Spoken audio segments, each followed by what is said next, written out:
Bonjour les élèves de CE6, je vous souhaite une bonne santé. Alors notre leçon d'aujourd'hui, c'est la vitesse moyenne ou ce qu'on appelle السرعة المتوسطة بالعربي. Alors غادي نشرحوا الدرس ديال السرعة المتوسطة بحول الله. Alors مثلا غناخذوا دو فيل كازا إيغال. Alors واحد السيارة قطعت واحد المسافة ديال 80 كيلومتر انطلقت من مدينة الدار البيضاء متوجهة نحو مدينة الرباط وقطعت مسافة ديال 80 كيلومتر والمدة اللي استغرقتها السيارة هي ساعة واحدة كما تلاحظوا في الشكل. alors كيفاش يمكن لي نحسب السرعة المتوسطة أو كنسميها لا فيتيس موين. alors سي لا فيتيس موين رمز ديالها في موين. alors باش كنحسب السرعة المتوسطة كنقسم المدة أو المسافة اللي استغرقتها السيارة لقطع باش توصل لمدينة الرباط اللي هي عندي في المثال 80 كيلومتر ديفيزي أو قسمة المدة المستغرقة اللي هي ساعة واحدة. alors 80 قسمة واحد تعطيني 80 كيلومتر 80 كيلومتر. alors الوحدة باش يمكن نتوصل لمعرفة وحدة السرعة المتوسطة عندي هنا 80 يعني كيلومتر والمدة المستغرقة هي ساعة واحدة يعني 80 كيلومتر alors هذا غير مثال مبسط باش يمكن لينا نعطيكم واحد الفكرة مبسطة عن السرعة المتوسطة. alors غادي ندخلوا الوضعية من انطلاق ديال الدرس. نقراو الوضعية. تقطع حافلة مسافة 60 كيلومتر في كل ساعة، يعني هذه الحافلة في كل ساعة كتقطع المسافة ديال 60 كيلومتر. alors السؤال الأول انقل الجدول وأتمم ملء. إذا هنا عطاونا هناك السطر الأول كيمثل المدة بالساعات ثم السطر الثاني كيمثل المسافة بالكيلومتر. alors هنا المدة بالساعات pendant 1 heure, pendant 2 heures, pendant 3 heures et pendant 5 heures. alors عطاونا في المعطيات أن كل 60 كيلومتر نقدروا نقولوا بأنها متناسبة مع ساعة واحدة. إذا في ساعة نقدر نقول أن هناك تناسب 60 وكان تعرفنا في التناسبية الأولى كيفاش كيمكن لي نقوم بملء جدول للتناسب. alors soit je me base sur le coefficient de proportionnalité يعني معامل التناسب أو كنستعمل الرابع المتناسب. alors هنا في هذه الحالة ديالنا غادي نستعملوا معامل التناسب، يعني المرور من السطر الأول إلى السطر الثاني قمنا بضرب 1 fois 6. alors on a multiplié par 60. alors 1 fois 60 égale à 60, 2 fois 60 c'est 120, 3 fois 60 c'est 180, 5 fois 60 c'est 300. alors السؤال الأول جاوبنا عليه أننا قمنا بملء الجدول وهنا غادي يمكن لي نتعرف واش هو كيمثل وضعية تناسبية أو كيمثل وضعية غير متناسبة. alors السؤال الثاني طلبوا منا نقوموا برسم إنشاء رسم مبياني كيمثل هذه الوضعية. alors رسمنا الرسم المبياني سبق لنا تعرفنا كيفاش كيمكن لي رسم الرسم المبياني. alors هنا كنمثل المدة بالساعات وهنا المسافة en كيلومتر. alors عندي قسمت حيت ما عندناش الوقت. alors هنا المدة طلعت 1 2 3 4 وهنا طلعت 60 120 180 240. alors غادي ناخذ المسطرة أو العكاك. alors في 1 heure كتناسبها 60 كيلومتر نعطيكم نقطة هنا. alors 2 heures كتناسبها 120 نعطيكم نقطة كما كتبان لكم. alors 3 heures كتناسبها 180 و في 5 heures 4 heures غادي تناسبها 240. هنا غنكتفيو غير بهاد 3 النقاط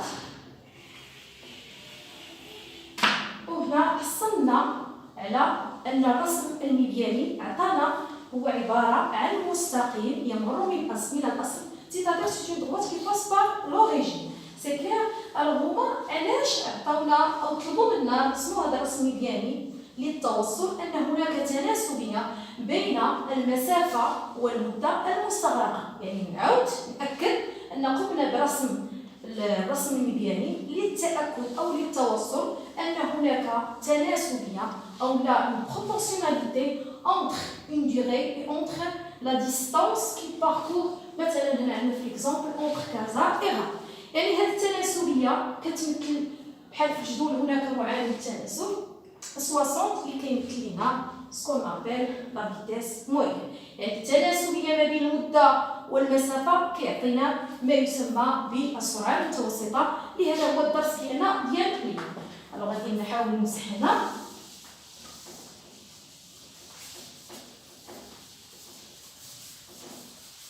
الوغ تم التوصل إلى أن هناك تناسب، كنأكد أن هناك تناسب بين السرعة المتوسطة بين المسافة والمدة المستغرقة للتوصل إلى ما يسمى بالسرعة المتوسطة. وغادي ناخذ معارف أساسية.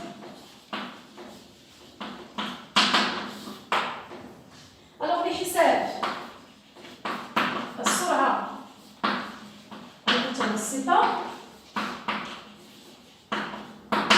V moyen égal المسافة المقطوعة خارج المدة المستغرقة.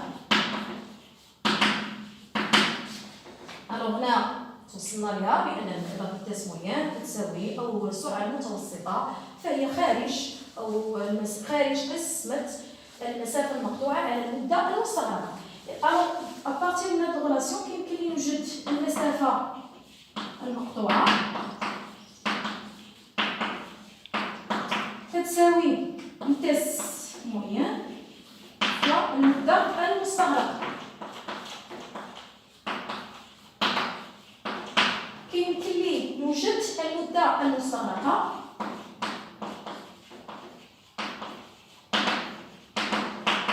فهي خارج أو قسمة المسافة المقطوعة على السرعة المتوسطة.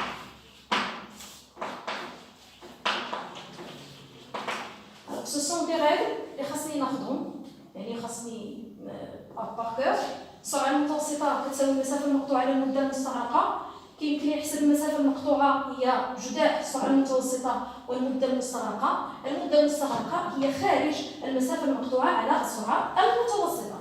الحاجة اللي بقات لنا أننا خاصنا نعرفوا الوحدة العالمية لقياس السرعة المتوسطة. إذا السرعة الوحدة العالمية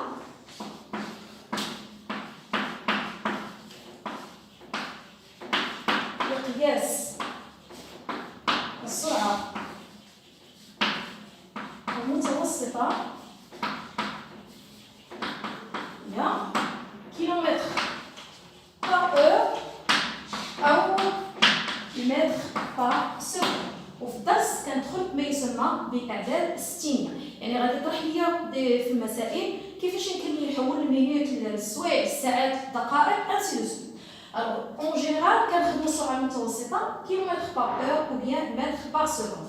Alors, mes élèves كنتو قرابين ليا بخي كنديرو دي زابليكاسيون سور لي زاردواز، ولكن بويسكو نتوما بعدين on va faire واحد ليكزامبل. غادي نمشيو للتمرين 3 exercice 3 page 120. Alors غادي نحاول نقرا ليكزارسيس. تسير شاحنة بسرعة 70 كيلومتر في الساعة، يعني أن 70 كل 70 كيلومتر استغرقت المدة ديال ساعة واحدة. ما هي المسافة التي ستقطعها هذه الشاحنة لمدة 3 ساعات؟ alors نطلبوا منا نحسبوا المسافة وعطونا السرعة المتوسطة وعطاو لنا المدة بالساعات. alors أنا غنحاول نخدم هذا ليكزارسيس ودائما يعني باش تيسهل لي نخدم المسائل ديال السرعة المتوسطة. أي مسألة كيف ما بغا يكون النوع ديالها كنحولها إلى جدول للتناسب. alors je trace le tableau. توصلنا في الاكتيفيتي أن هناك تناسب بين المدة والمسافة. alors toujours المسافة تكون en kilomètres ou bien en mètres، ولكن la plupart du temps كنخدمو en kilomètres. والمدة كنشوفو واش غنخدم بالساعات ولا بالدقائق. نشوفو نرجعو للبروبليم، يعني تمرين 3. تسير شاحنة بسرعة 70 كيلومتر في الساعة. alors غنبداو نخدمو بالساعات. alors vitesse moyenne égale 70 km par heure يعني في كل ساعة هاد الشاحنة استغرقت أو قطعت مسافة مقطوعة، قطعت واحد المسافة ديال 70 كيلومتر. الوغ السؤال، ما هي المسافة المقطوعة؟ يعني خصني نحسب المسافة خلال 3 ساعات. هنا قلت لكم دائما كنحول المسائل السرعة المتوسطة إلى جدول التناسب وكتسهل عليا المسألة. الوغ هنا سوا جو ترافاي بمعامل التناسب أو باستخدام الرابع المتناسب. الوغ سي بغينا نستعملو الرابع المتناسب، غنجي تحت من الجدول وغنكتب المسافة المقطوعة هي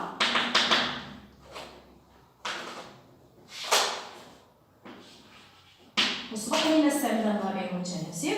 Alors 3 fois 70 divisé par 3 fois 70 divisé par 1 هي غتعطيني 210 كيلومتر. وكنجي لهاد الخانة اللي كنبحث عليها يعني 210. يعني كنعاود نأكد أن أي مسألة كنحولو الجدول للتناسب وكنشوف واش غنخدم أون متر أو بيان أون سكوند. وفي لا بلوبار دو طون كنخدمو كيلومتر باغ. حاجة أخرى إلا درت هنا لي زور يعني المدة بالساعات كنكتب مثلا هنا 1. أما يكون كتبت المدة بدقائق خاصني نكتب هنا 60 كتناسبها 60 دقيقة، لأن في كل ساعة كتساوي 60 دقيقة. ألوغ الدرس كملناه. ميزاليف غتكتبو الدرس في الكايي دو لسون وغنعطيكم لي زيكزارسيس بور لا بروشين سيونس. ألوغ غتديرو ليا ليكزارسيس، غنكتب هنا لي زيكزارسيس. تمرين 4, exercice 4, exercice 6, exercice 7, page 120 et 120. Et à la prochaine séance.